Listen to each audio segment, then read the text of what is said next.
सच्ची सहेली, महिलाओं के लिए सबसे भरोसेमंद औषधि एवं टॉनिक। देहरादून के आईटीबीपी स्टेडियम में माल्टा महोत्सव का आगाज। सेवा संकल्प फाउंडेशन की ओर से महोत्सव का आयोजन। फाउंडेशन की ट्रस्टी गीता धामी ने उत्पादों का किया अवलोकन। नहीं थम रहा अंकिता भंडारी हत्याकांड से जुड़ा मामले में निष्पक्ष जांच करवाने की मांग पर अड़ी कांग्रेस नेताओं ने निकाला कैंडल मार्च। एक मासूम बच्चे की मौत से मचा हड़कंप। सरकारी लापरवाही के चलते हुई मासूम बच्चे की मौत। कुमाऊं आयुक्त दीपक रावत ने अपनाया सख्त रुख। जुआ की देवभूमि संकल्प को साकार करने की पहल। नशा तस्करों के खिलाफ ताबड़तोड़ कार्रवाई जारी। 2 आरोपियों को माननीय न्यायालय के सामने पेश किया। और मोरनी के गुराड़ी गांव में लगी भीषण आग लगने से 3 आवासीय भवन जलकर राख। शॉर्ट सर्किट के कारण लगी आग।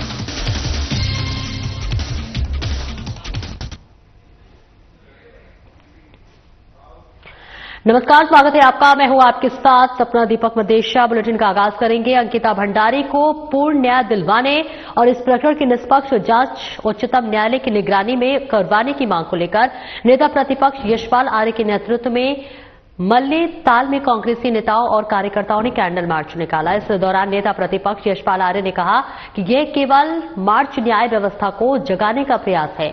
जब तक पीड़ित परिवार को पूर्ण न्याय नहीं मिलता और दोषी कानून के कटघरे में खड़े नहीं होते, तब तक यह आवाज शांत नहीं होगी और यह उत्तराखंड की अस्मिता और बेटियों की सुरक्षा का सवाल है। उन्होंने कहा कि उत्तराखंड की बेटी अंकिता भंडारी को न्याय दिलाना हमारा नैतिक दायित्व है और इस दायित्व से पीछे हटने का प्रश्न ही नहीं उठता। आपको बता दें, कैंडल मार्च मल्लीताल स्थित पंथ पार्क से तल्लीताल गांधी चौक तक निकाला गया, जिसमें सैकड़ों की संख्या में लोग मौजूद रहे।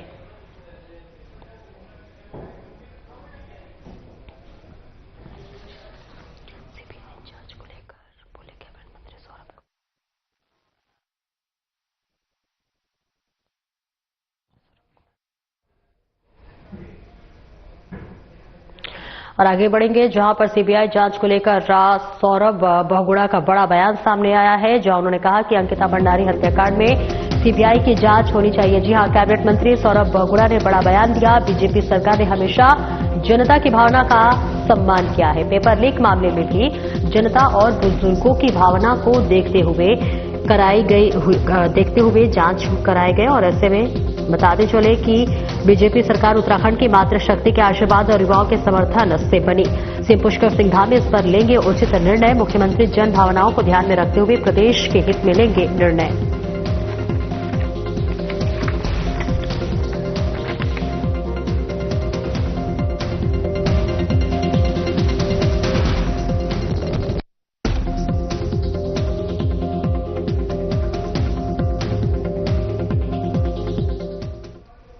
और आगे बढ़ेंगे, जन समस्याओं के त्वरित समाधान के उद्देश्य से लक्सर तहसील सभागार में मुख्य विकास अधिकारी ललित नारायण मिश्रा की अध्यक्षता में तहसील दिवस का आयोजन किया गया। इस दौरान क्षेत्र के दूर दराज से आए ग्रामीणों ने अपनी विभिन्न समस्याओं को प्रशासन के सम्मुख रखा। तहसील दिवस के दौरान कुल 65 जन शिकायतें दर्ज की गई, जहां सीडीओ ललित नारायण मिश्रा ने गंभीरता दिखाते हुए संबंधित अधिकारियों को मौके पर ही शिकायतों के निस्तारण के निर्देश दिए गए। 32 समस्याओं का मौके पर ही निस्तारण कर दिया गया, जिससे फरियादियों को बड़ी राहत मिली।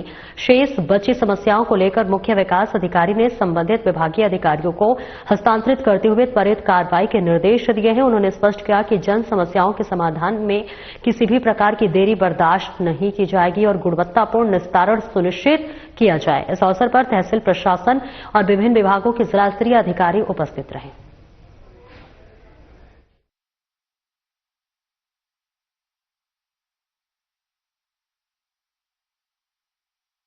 आई हैं उनमें अतिक्रमण के संबंधी शिकायतें हैं, कुछ निर्माण संबंधी शिकायतें हैं, कुछ जगह पे जैसे जो नाले का पानी है वो गांव में भर रहा है उसकी शिकायत है। इसके अलावा जो शिकायतें आई हैं उनमें अवैध खनन की भी कुछ शिकायतें आई हुई हैं और साथ में दूसरे व्यक्ति द्वारा दूसरे की जमीन पर कब्जा करने संबंधी शिकायतें आई हैं।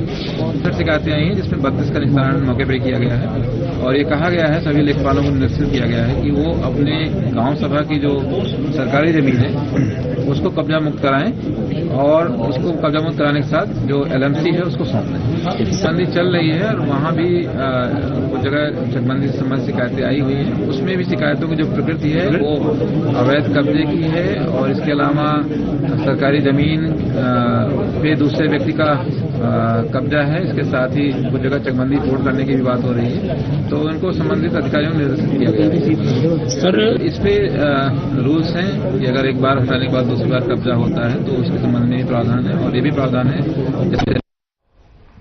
और आगे बढ़ेंगे, देहरादून से खबर आ रही है जहां देहरादून में 2 दिवसीय माल्टा महोत्सव का आयोजन किया गया है। जी हां, आपको बता दें देहरादून में ITBP के तहत ये आयोजन किया गया है, जहां ITBP स्टेडियम सीमाद्वार में 2 दिवसीय माल्टा महोत्सव का भव्य आगाज सेवा संकल्प फाउंडेशन ने महोत्सव का आगाज किया है। महोत्सव में प्रदेश के विभिन्न क्षेत्रों से भारी संख्या में किसानों ने शिरकत की है। फाउंडेशन की ट्रस्टी गीता धामी ने माल्टा और उससे बने उत्पादों का अवलोकन किया है। जी हां, विभिन्न पर्वतीय क्षेत्रों से आए माल्टा उत्पादक किसानों से संवाद, किसानों की संतुष्टि देख भावुक हुई गीता धामी। और आगे भी बढ़ेंगे, जहां पर किसानों की मेहनत का प्रतिफल देखकर मिलता है संतोष। सकारात्मक प्रयासों की प्रेरणा से भर देने वाला अनुभव। महोत्सव में माल्टा उत्पादों की हुई रिकॉर्ड बिक्री, किसानों को पहुंचा सीधा आर्थिक लाभ। यह आयोजन केवल एक महोत्सव नहीं, किसानों की मेहनत, आत्मनिर्भरता और उन्हें संबल देने की दिशा में एक सार्थक प्रयास। वोकल फॉर लोकल के संकल्प को जमीन पर उतार रहा माल्टा महोत्सव। गीता धामी ने सभी लोगों से किया आह्वान, माल्टा महोत्सव में करे शिरकत, किसानों का करे उत्साहवर्धन, सकारात्मक पहल का हिस्सा बने।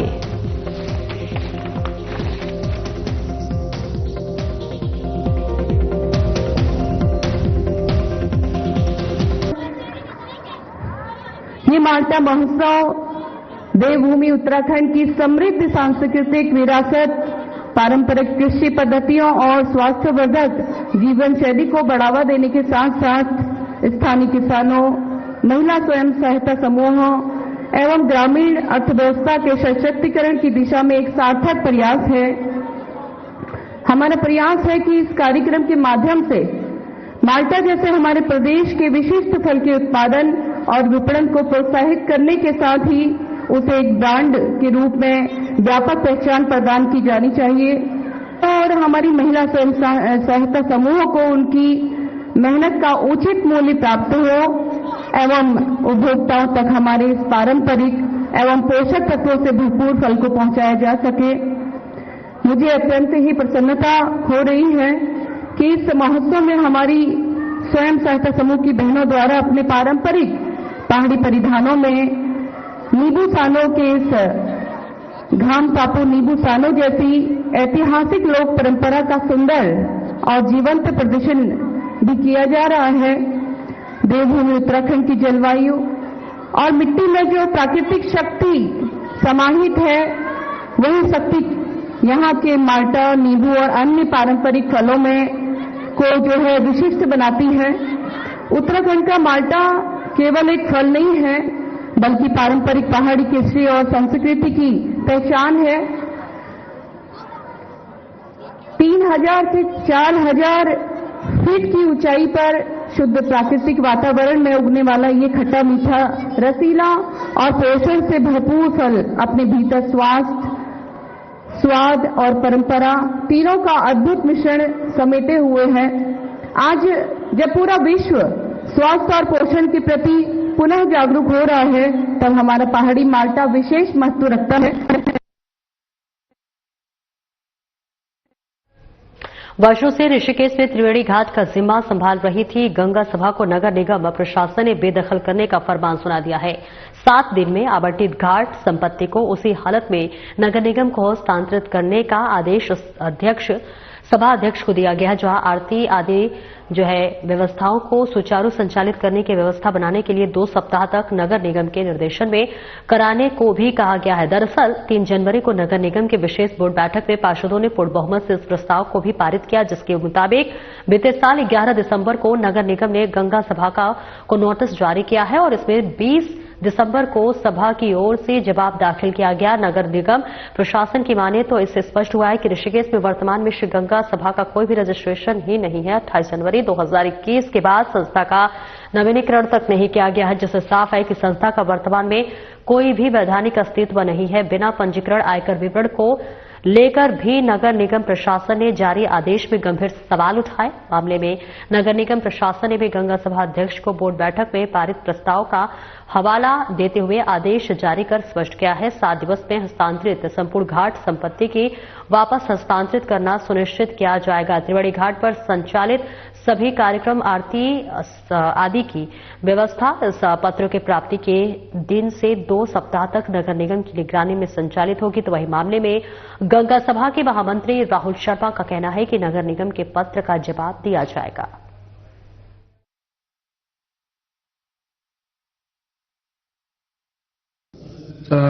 नगर निगम अधिवेशन में 3 जनवरी 2026 को एक प्रस्ताव पारित किया गया था, जिसमें एक शिकायत प्राप्त हुई थी और शिकायत के बेस पे गंगा सभा को एक नोटिस दिया गया था। उस नोटिस के क्रम में गंगा सभा से जवाब मांगा गया। उन्होंने अपने जवाब में दिया कि इनका रजिस्ट्रेशन विगत 2021 से नहीं है और रजिस्ट्रेशन की प्रक्रिया जारी है। तो इसको लेकर के एक संशय पैदा हुआ नगर निगम को कि जिस संस्था को नगर निगम के द्वारा गंगा घाट को आरती और आदि पूजा पाठ के लिए दिया गया है और 2021 से अभी तक उसका रजिस्ट्रेशन नहीं है, तो वित्तीय अनियमितताएं होने के साथ साथ अन्य किसी भी प्रकार की कोई भी दिक्कत हो सकती है। इसको लेकर के बोर्ड ने काफी गंभीर तरीके से इसका संज्ञान लेते हुए इसको बोर्ड में पूर्ण बहुमत के साथ प्रस्ताव पारित किया कि जो गंगा सभा को ये अपना त्रिवेणी घाट दिया है इसको नगर निगम वापस ले और नगर निगम ही इसका प्रबंधन करे। पूजा पाठ और जो भी वहां पर आरती से संबंधित कार्य है, चाहे यही संस्था करे या अन्य कोई संस्था करे, लेकिन जो प्रबंधन है वो नगर निगम के हाथ में रहे। इसको लेकर के बोर्ड बैठक के द्वारा जो प्रस्ताव पारित किया गया था उसके अनुपालन में ये पत्र गंगा सभा को दिया गया है और उनको निर्देशित किया है कि 1 सप्ताह के अंदर गंगा घाट को नगर निगम को वापस हस्तांतरित करें। और आगे बढ़ेंगे। सरकारी लापरवाही के चलते एक मासूम बच्चे की मौत के मामले में कुमाऊं आयुक्त दीपक रावत ने सख्त रुख अपनाया। दरअसल कुमाऊं आयुक्त दीपक रावत स्वयं घटनास्थल पहुंचे, जहां उन्होंने पूरे मामले की जानकारी ली और संबंधित अधिकारियों से जवाब तलब किया।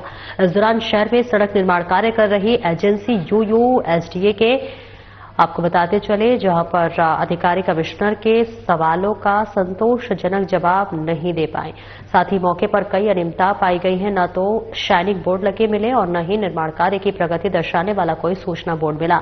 सुरक्षा के अन्य आवश्यक इंतजाम भी पूरी तरह नदारद पाए गए। कमिश्नर दीपक रावत ने इस गंभीर लापरवाही पर नाराजगी जताते हुए संबंधित एजेंसी के खिलाफ कार्रवाई के निर्देश दिए हैं। वहीं पुलिस ने परिजनों की तहरीर पर मुकदमा दर्ज कर लिया है। कुमाऊं कमिश्नर ने स्पष्ट किया है कि अब निर्माण कार्यों की समीक्षा कार्यालयों में नहीं बल्कि सीधे निर्माण स्थलों पर की जाएगी, ताकि विकास कार्यों की वास्तविक स्थिति को धरातल पर परखा जा सके।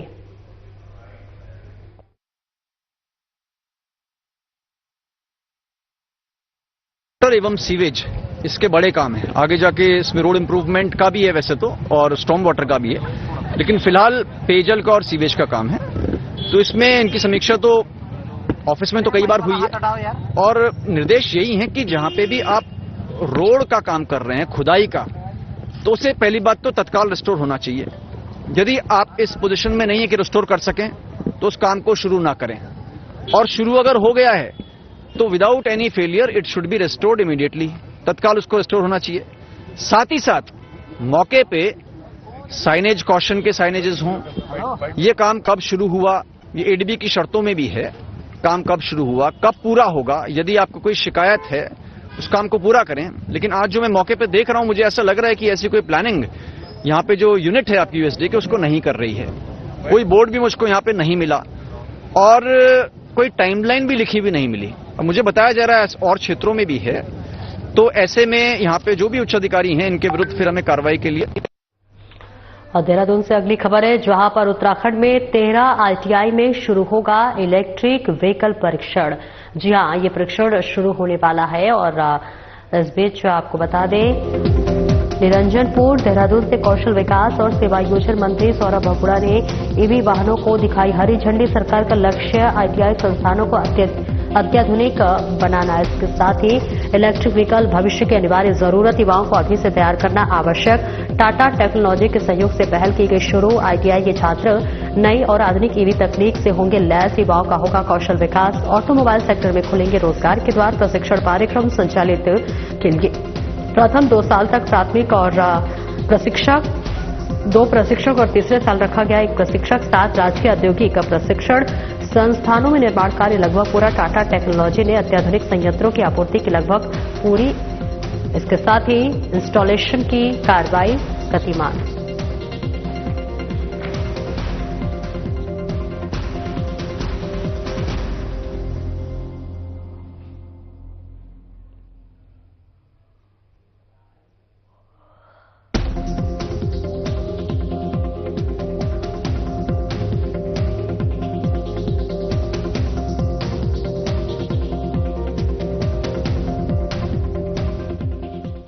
और एक छोटे से ब्रेक के लिए रोकेंगे, जल्द लौटते हैं।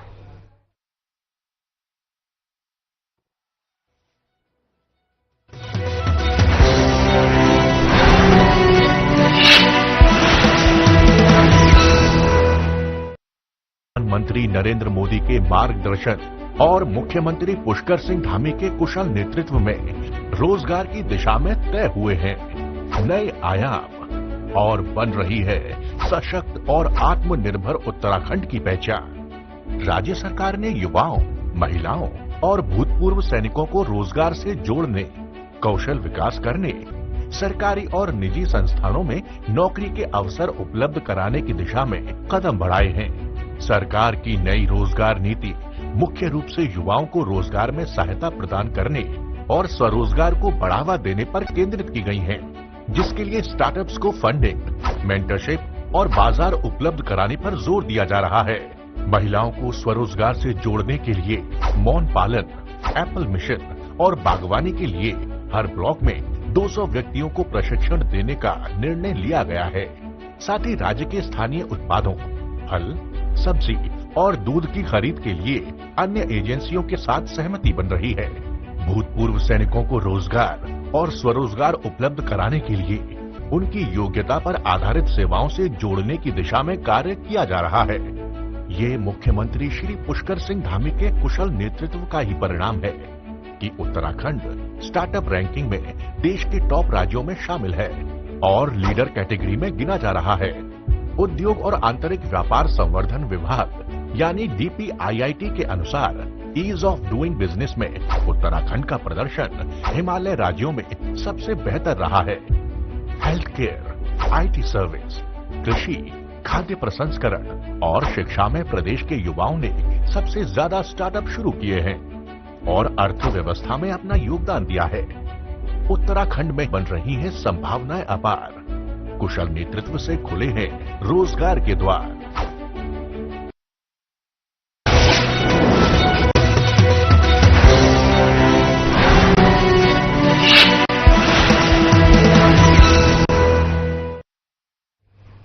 ब्रेक के बाद एक बार फिर से स्वागत है आपका। खबरों में आगे बढ़ेंगे। सीबीआई जांच को लेकर कैबिनेट मंत्री सौरभ बगुड़ा का बयान सामने आया है, जिसमें उन्होंने कहा कि अंकिता भंडारी हत्याकांड में सीबीआई जांच होनी चाहिए।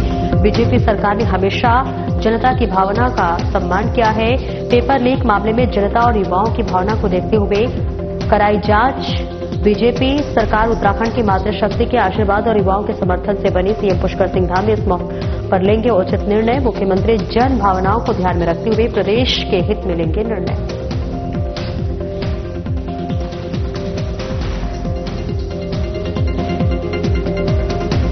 आपको देखिए स्पष्ट रूप से यही कहा है कि जो जनता की भावना है उस भावना का सम्मान हमेशा भारतीय जनता पार्टी की सरकार ने किया है।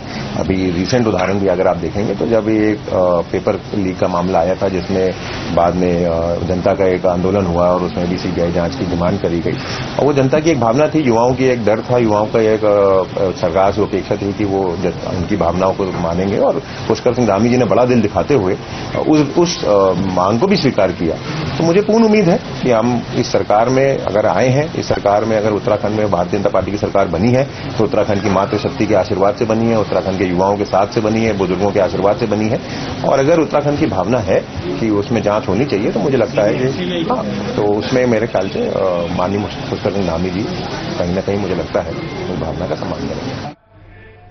नैनीताल हल्द्वानी राष्ट्रीय राजमार्ग पर एक अनियंत्रित कार गहरी खाई में जा गिरी। इस वाहन में 5 युवक सवार थे जिन्हें पुलिस और प्रशासन की मुस्तैदी के चलते सुरक्षित रेस्क्यू कर लिया गया है। आपको बता दें कि हादसा नैनीताल से हल्द्वानी मार्ग पर स्थित ताकुला गांव के पास हुआ। बताया जा रहा है कि कार अनियंत्रित होकर सड़क से नीचे गहरी खाई में उतर गई।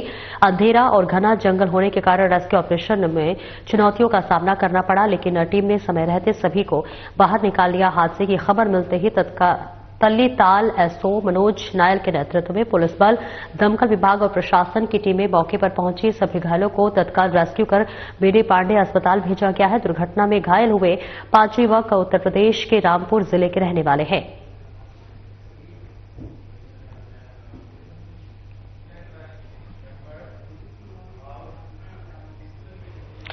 मुख्यमंत्री पुष्कर सिंह धामी के ड्रग की फ्री देवभूमि संकल्प को साकार करने के लिए पिथौरागढ़ पुलिस ने नशा तस्करों के खिलाफ अपना अभियान तेज कर दिया है।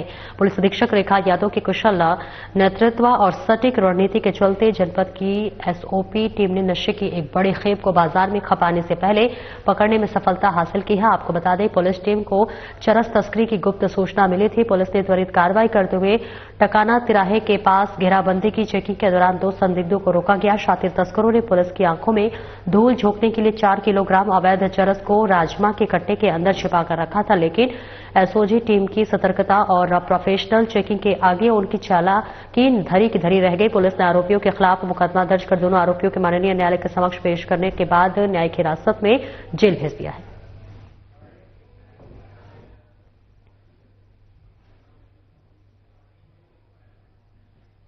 माननीय मुख्यमंत्री उत्तराखंड सरकार के संकल्प ड्रग फ्री देवभूमि के मिशन को साकार करने हेतु जनपद पिथौरागढ़ पुलिस द्वारा समय समय पर नशा तस्करों के विरुद्ध कठोर कार्रवाई अमल में लाई जा रही थी। इसी क्रम में जनपद स्तरीय एसओजी टीम को एक बड़ी सफलता हासिल हुई है, जहां पे 4 किलो अवैध चरस के साथ 2 अभियुक्त को कल गिरफ्तार किया गया है। अभियुक्तों के पोजीशन से इसके अतिरिक्त 16 किलो राजमा में 3 मोबाइल फोन भी बरामद हुए हैं। बरामद संपत्ति को जब्त कर सुसंगत धाराओं में अभियोग पंजीकृत किया जा रहा है। साथ ही इनके आपराधिक इतिहास के बारे में भी जानकारी जुटाई जा रही है। और आगे बढ़ेंगे, जहां मोरी के गुराड़े गांव में भीषण आग लग जाने से अफरा तफरी का माहौल मच गया। लोग दहशत में आ गए। कई मवेशियों की जलकर जान चली गई। जी हां, आपको बता दें, आग लगने से 3 आवासीय भवन जलकर राख हो गया। सुबह करीब 5:30 बजे की घटना है। सूचना मिलते ही प्रशासन की टीम मौके पर पहुंची। ग्रामीणों के सहयोग से आग पर काबू पाया गया। राजस्व विभाग मोरी ने प्रभावित परिवारों को बांटी राहत सामग्री। शॉर्ट सर्किट बताया जा रहा आग लगने का कारण।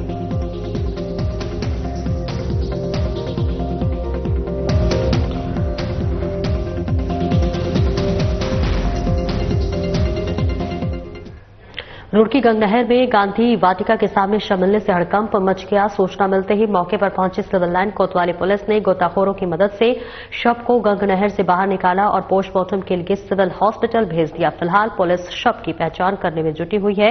मृतक के चेहरे और शरीर पर गहरे चोट के निशान है। शव को देखने के लिए मौके पर लोगों की भारी भीड़ जमा हो गई है। शव की पहचान के लिए लोगों से अपील की गई है कि फिलहाल पुलिस पोस्टमार्टम रिपोर्ट आने का इंतजार कर रही है। बताते चले कि आसफनगर राजहाल गंगनहर से पहले भी कई शव मिल चुके हैं, जिनकी पुलिस छानबीन करने में जुटी है।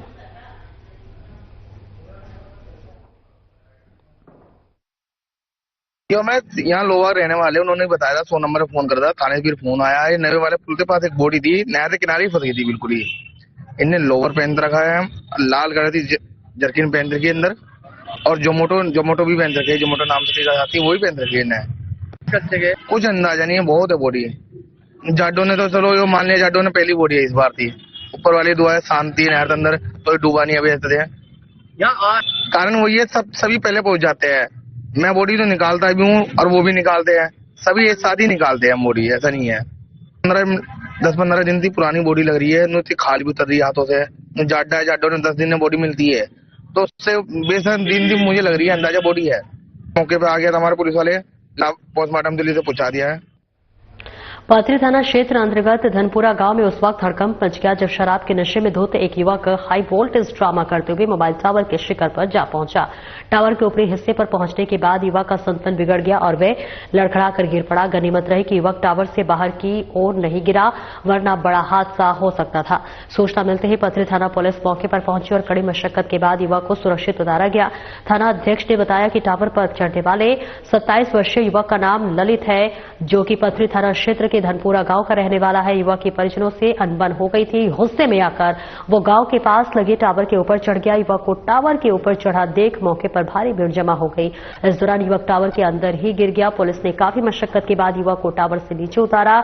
युवक इतना नशे में था कि टावर के टॉप पर ही नशे में झूमता हुआ नजर आया।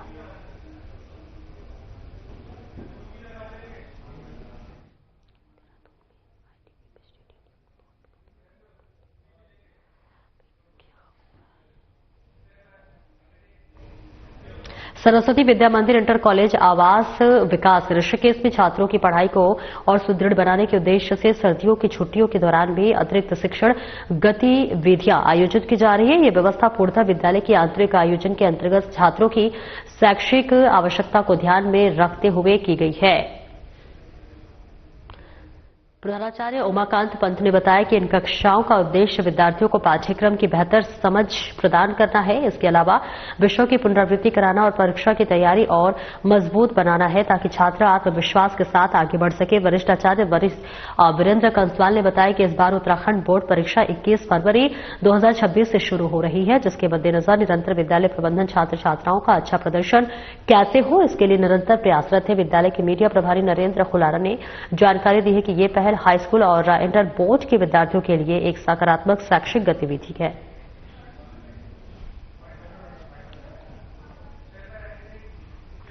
फिलहाल इस बुलेटिन में इतना ही। नमस्कार।